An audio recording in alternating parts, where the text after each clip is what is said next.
ஆகையால் எண்ணத்தை உண்போம், எண்ணத்தை குடிப்போம் என்று உங்கள் ஜீவனுக்காகவும், எண்ணத்தை உடுப்போம் என்று உங்கள் சரீரத்துக்காகவும் கவலைப்படாதிருங்கள் என்று உங்களுக்கு சொல்லுகிறேன். ஆகாரத்தை பார்க்கிலும் ஜீவனும், உடையை பார்க்கிலும் சரீரமும் விசேஷித்தவை அல்லவா?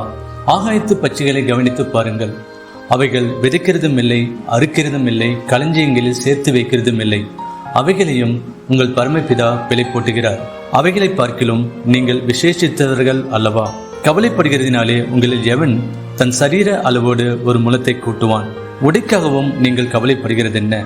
காட்டு புஷ்பங்கள் எப்படி வளர்கிறது என்று கவனித்து பாருங்கள். அவைகள் உழைக்கிறதும் இல்லை, நூற்கிறதும் இல்லை என்றாகிலும் சாலமோன் முதலாய் தன் சர்வ மகிமையிலும் அவைகளில் ஒன்றை போலாகவும் உடுத்தி இருந்ததில்லை என்று உங்களுக்கு சொல்லுகிறேன். அற்ப விசுவாசிகளே, இன்றைக்கு இருந்து நாளைக்கு அடிப்பிலே போடப்படும் காட்டு புல்லுக்கு தேவன் இவ்விதமாய் உடுத்துவித்தால் உங்களுக்கு உடுத்துவிப்பது அதிக நிச்சயம் அல்லவா?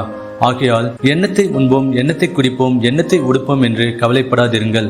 இவைகளை எல்லாம் அஞ்ஞானிகள் நாடி தேடுகிறார்கள். இவைகள் எல்லாம் உங்களுக்கு வேண்டியவைகள் என்று உங்கள் பரமபிதா அறிந்திருக்கிறார். முதலாவது தேவனுடைய ராஜ்யத்தையும் அவருடைய நீதியும் தேடுங்கள், அப்பொழுது இவைகள் எல்லாம் உங்களுக்கு கூட கொடுக்கப்படும்.